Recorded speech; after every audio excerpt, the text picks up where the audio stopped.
What's going on, my PT peeps, my Walking Dead family, and my fighters? I'm One-Eye, also known as PT. Don't know if I'm winking or blinking, but I'm definitely thinking about Fear the Walking Dead, Season 6, Episode 9. Review, recap, breakdown, discussion, all those things. So obviously, spoiler warning for all things Walking Dead. 609, another good episode. We had a different lineup, but everyone survived this lineup. Unlike Negan's lineup, but not everybody survived this episode. Luckily, folks come and Jenny, well, not anymore. She gone. But if you love The Walking Dead, hit that subscribe button, become a valued member of our PT channel, Walking Dead family today. Well, the episode starts with June burying her husband. And that's got to be terrible, right? Emotionally, physically, mentally, you're burying your husband after he was shot and killed of the sister of the person that's right there, right? But June pushes the body in. She sees the gun, and I don't know if he actually holstered the gun, if they went and got it. Is it a plot hole, a mistake? But either way, it doesn't really matter that much because there's the gun right there. And some people were kind of confused, but I'm guessing Morgan had the gun that Dakota had from John, and she gave it to June. But Hill is a character that I believe is still out there. He took Grace and Daniel away from Lawton after the chaos. He let them go, so I would assume that he's still out there, and Strand and his people will go take care of that. But Hill is a character that's like tough when he can be, and same thing with Ginny. It's like, we have the numbers, so you can't mess with us, but the numbers fell apart. But we were supposed to feel for Ginny this episode, and I have to say, after watching the episode twice, I kind of did. June buries her husband, and I can only imagine what that feels like. It's got to be terrible on all fronts. The opening sequence, which changes every episode, focused on Ginny, and she gone, which I'm definitely okay with. But like I said, we had the Negan lineup 2.0. It's kind of like the Walmart version of it. But we had Grace and Luciana and Sarah and Daniel, and then June, I guess, was kind of in the lineup too. And we were supposed to be scared like Ginny was going to do something, right? But Ginny is a character that's all talk. Even though Daniel's bleeding there, the Ranger did that. And I still don't know, or just can't get my head wrapped around it. How did Ginny have all this power? And how did she keep it for this long? But it doesn't matter because she's not in power anymore.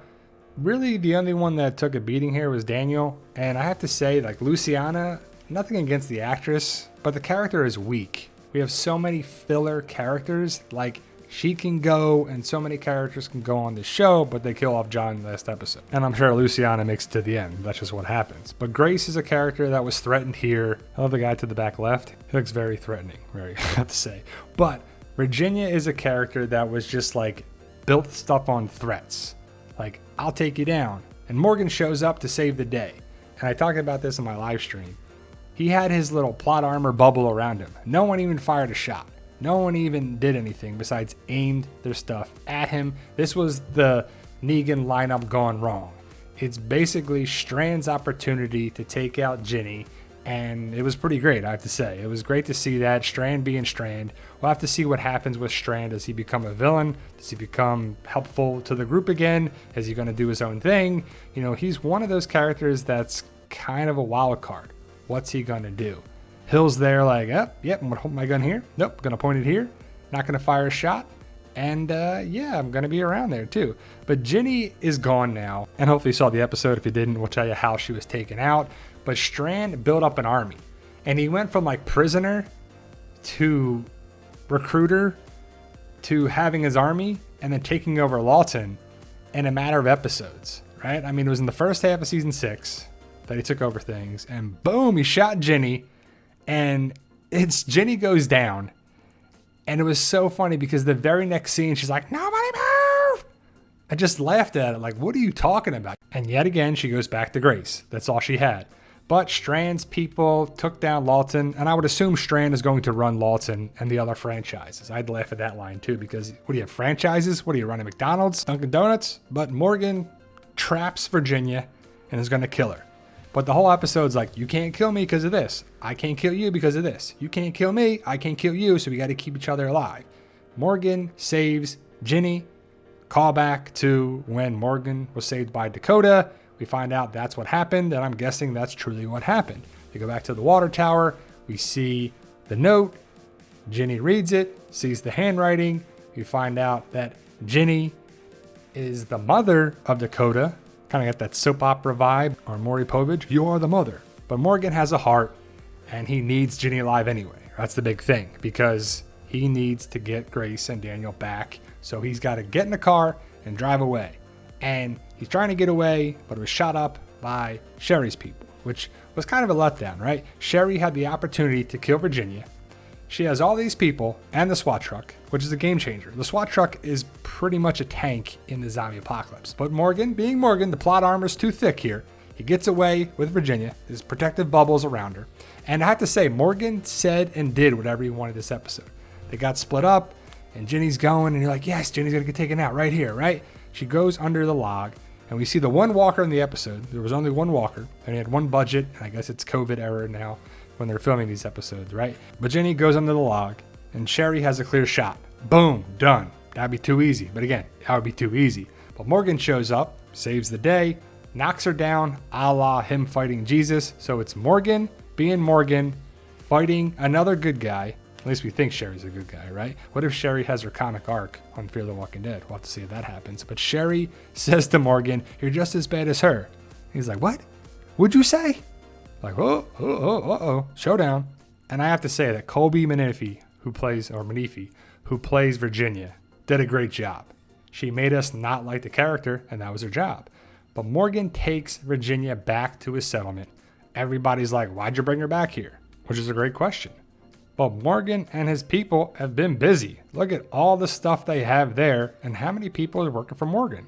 It was pretty funny when Alicia was like, yeah, we're not here to reminisce, which they're not. But they got a church and some buildings and some crops, and then everybody shows up at the dam. It's Morgan and everybody there, Strand, his people, Sherry, her people, and we're playing radio here. Telephone. I guess it's telephone, right? What'd he say? What'd he say? Oh, we'll take her by force. Okay. What? Nope. Yep. And Althea's the receiver. But how did they find the dam, right? Everybody knew about it. I mean, they're good guys now, but everybody knew about it, right? But Strand is getting things done. Dwight didn't really do much here. Alicia really didn't do much either. It was basically Morgan and Virginia's episode.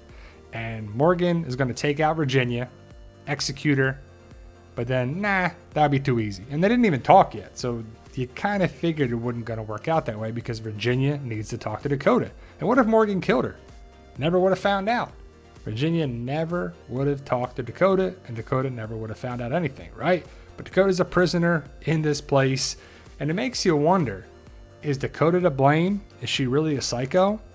But is the product of the zombie apocalypse coming upon her? Is that why she's like this? Did Virginia be a terrible mother by lying to her? You know, just not being there for the kid? And it's the stereotypical thing where it's like, you should have just told him the truth.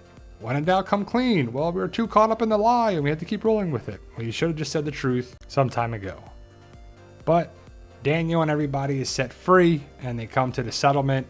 And I thought it was pretty funny when Daniel's like, hey, Victor. And Sharon's like, oh, you know who I am now. He's like, yeah, that's a time for another conversation. So Daniel being Daniel, kind of like that guy. These two were useless. And again, it's nothing against the actors. I actually like Wes, and Luciana had great parts in season 2. Where we have too many characters, we got to thin the herd, but I'm sure they make it to season 7. That's just the way it goes. But Morgan was running the show. He was like, nah, I'm going to take Virginia. Nah, I'm going to execute her. Nah, we're going to bring her inside. Nah, we're going to let you go. Nah, I'm Morgan. Or Momo, like Sarah said. Had to laugh at that. But the nice moment was Morgan and Grace. And again, I like the episode. I'm not being hard on the episode. You might think I am, but ultimately I enjoyed it and I'm breaking it down. I'm reviewing it, recapping it, and all those things. But do you think something happens with Grace and Morgan? Does she have a boy? Do they name it Dwayne? Do they name it Morgan? What's going to happen? Does Grace actually have the child next episode? Or at least very soon? This was pretty funny too. Rufus licking Virginia's face and she's like, get off me, right? But again, they were like, all right, we're going to let you go. We're going to keep changing our mind. We're going to kill you. No, we're going to let you go. No, we're going to do this. No, we're going to do that. But the whole showdown here, I'm glad June ends up killing Virginia, but I'm not really sure the conversation was that telling because she was like, yeah, I had a child. I did this. I would do anything to protect my child. Yeah. What? What'd you say? You would do anything to protect your child? So did you know? What happened? What'd you do? What'd you say? It wasn't that telling what the conversation was, but either way, I'll take it. I'll take June taking out Virginia, and I'm guessing June just wanted any reason to, right? She's like, did you breathe heavy? Did you sigh? Huh, see ya. Right? Well, it's fitting that she uses the same gun that was used to kill her husband. Boom. Awesome, right? It was like one of those things. Loved it. Good stuff. June's a badass. Comic Andrea, eat your heart out. But what's the future for June going forward? And is Dakota going to be pissed now because she was kind of having a connection with her mother and she learned the truth? Is June going to be an outcast? Is she going to get in the car and drive to their cabin, John's cabin? Is she going to be out on her own? Everybody real dramatic. He's looking at her as she's walking away. Are Charlie and Dakota going to be best buds? But I have to say, June's got that comic Andrea look, and I kind of hope she turns to a badass. But what will be left her to do? She took out Virginia, and is the score settled? Is she going to take out Dakota next? Would you want to see that? Is Dakota, to blame for all this? Is she a psycho? And the next photos coming up are from future episodes because it ends with June walking away, and that's the end of the episode. But is Dakota to blame?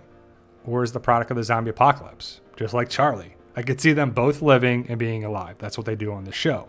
But I feel like Strand and his Rangers are going to find the paint cans, as you can see them right there falling out the bag.